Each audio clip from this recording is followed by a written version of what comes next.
Hi guys, my name's Ryan and I'm going to be doing a bit of a performance review over the next few weeks on some of the bikes that I own. The first bike that I would like to introduce you to is the Husqvarna 610 Supermotard that we can see right here. Now this bike I bought from the insurance company as a deregistered bike, which means that it was assessed as being uneconomical to repair. I bought it through an auction, and when I received it, it was in a little bit worse condition than I would have liked. The intention was for me to keep this bike, but because the condition wasn't as good as what I like to show in my collection, I will be moving this bike on. When I got the bike, it wasn't running. There's a few little things that I had to tweak up to get it running, and now she runs really well. I can't test it to the full extent though, because it has sustained some damage to the front here, where you can see the speedo has actually twisted around past the little notch which secures it onto the fork. So it's probably had a bit of a knock there, and also as you can see here, it's missing two of the floating rivets. So when I ride this bike, I won't be going to the full extent of what I usually would with a test run, but I'll still try and give it a good run so you can get an appreciation of what a bike like this feels like to ride. So when I got this bike, there was a problem with the electrics. Some of the electrics had sustained damage within the accident, and I couldn't get power to the dash initially, but after having a bit of a play around, I managed to sort that problem out. But then there was wires missing to the actual start button itself, so I just had to end up bypassing it in the end by short-circuiting it over the starter motor relay, which I can show you right now how I do that. I just take this pair of pliers, turn the ignition on, and make sure it's in neutral. As you can see, the neutral light there, and then these two little nuts, put it carefully on one side and then twist it over to the other side.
found riding the bike really exhilarating. It's a very quick bike. Got to be careful about how you use the throttle, especially in first and second gears. If you bring the throttle on too hard, you will lift the front wheel. Some people that might be what you're into, and if you are, then this is definitely a bike you should look at getting. But I guess you would probably get that with most motards, probably even the lower capacity, say 400cc upwards. I did have to take it a little bit easy because this was a damaged bike and I wasn't prepared to come a cropper by going too hard out on a test run. Seemed to ride quite smoothly. It is something that I would recommend to anybody that's interested in doing a bit of touring, or maybe even different style on the track. See, when I race the track bikes, I race sport bikes, and a lot of the time there's motards there as well at their practice days. And I always thought, I wonder how those guys can go so fast around the corners. And after riding this, I can see that they do actually throw into the corners quite nicely. Just throw your foot down and ride through it if you find the rear end starting to skip out slightly.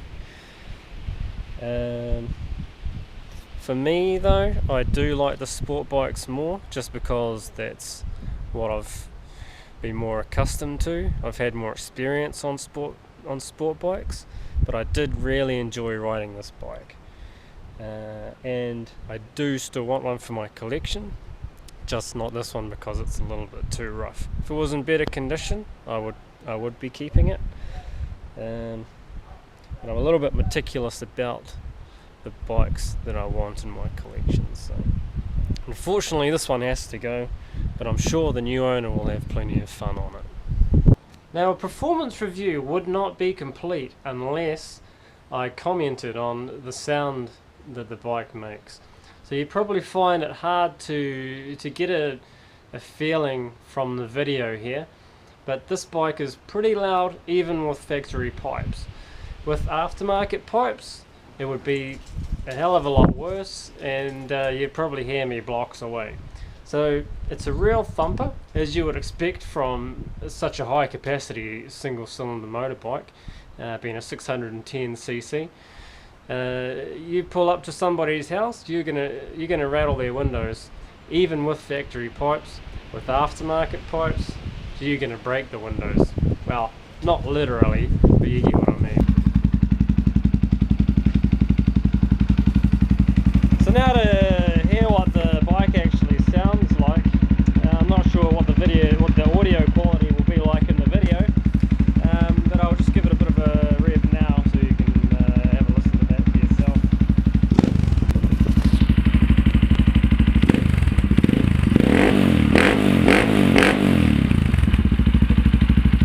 As you can hear, she's got quite a bark to it.